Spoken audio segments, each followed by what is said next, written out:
Good morning and welcome to week number 2. I want to start off really by thanking everybody for your diligent and hard work. I think everybody has shown up and really put their best foot forward. I appreciate the meet and greet uh, information. Getting to know everybody as real people is so important in a class like this.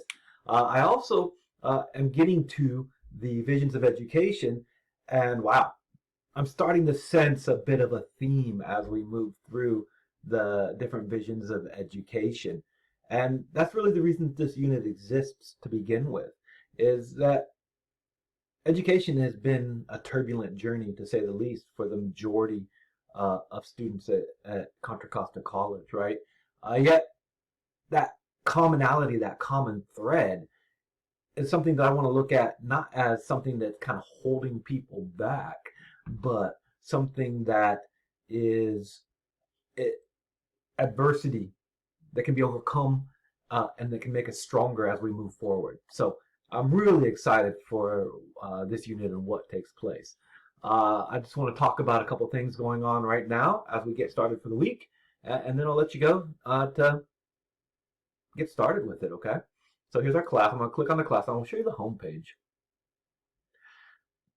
Kind of looks the same. I kept my office hours exactly the same. Again, I want to remind you, if you have any questions, you want to chat with me, just click on this Zoom link right here during any of these times, and you will get dropped into my waiting room and we can talk. I'm looking forward to chatting one-on-one with all of you. I've also started with a little quick link button so that we can streamline the experience a little bit.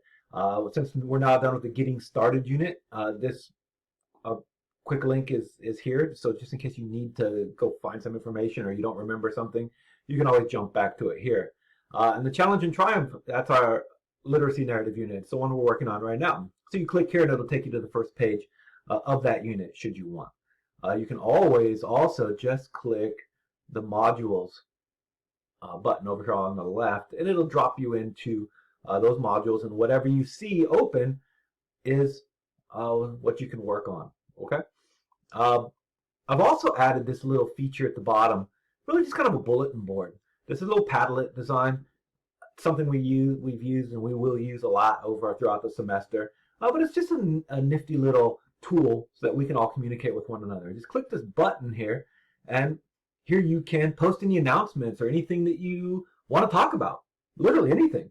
Think of this as sitting together before class starts and just chatting with people in the classroom. This is the same type of thing. Uh, it's really for you. It's by you for the most part. You can post things like club announcements. You can post things like art exhibits. You can post things like, I don't know, like anything that's important to you. A lot of people always ask me if they can have a couple of minutes before class to talk about something that they're involved with. This is it. You can just pop that in there and be good to go. I've also enabled the comment function on the post so you can, respond back to your classmates. Right? Maybe they post a really powerful video of a poem, or maybe they post a poem they wrote, or maybe they, post a funny video. It doesn't matter to me. I'll keep track of it just to make sure there's nothing, blatantly offensive. But I really don't think that's going to be an issue. From what I can tell, everyone in the class is pretty cool and respectful, and I don't think we're going to do that. But yeah, I got to keep track, okay? But definitely use this. I think it's pretty interesting, and it's a good way to connect with your classmates.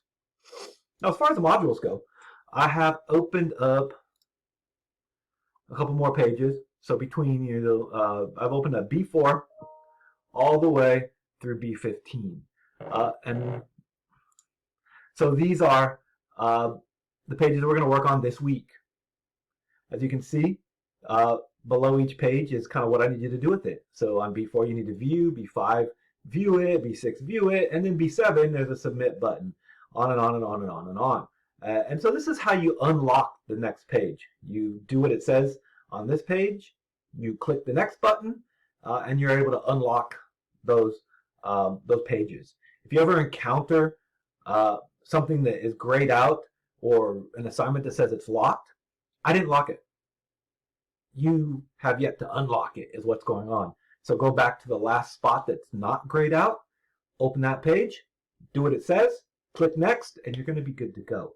If something happens, that's when you can jump in and chat with me with office hours.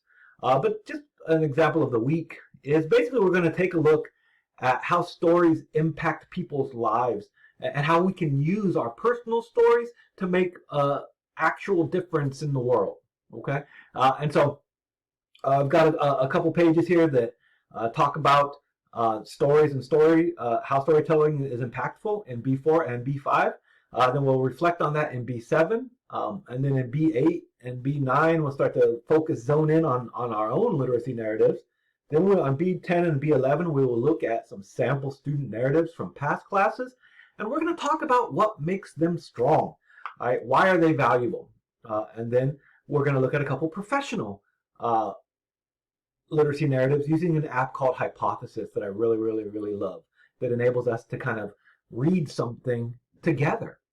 Even though we're all apart and separate, it allows us to come together on an article or on this literacy narrative and talk about the strength and talk about what it means to us at the time that we're reading it. And so we'll get a community of scholars working on the same document.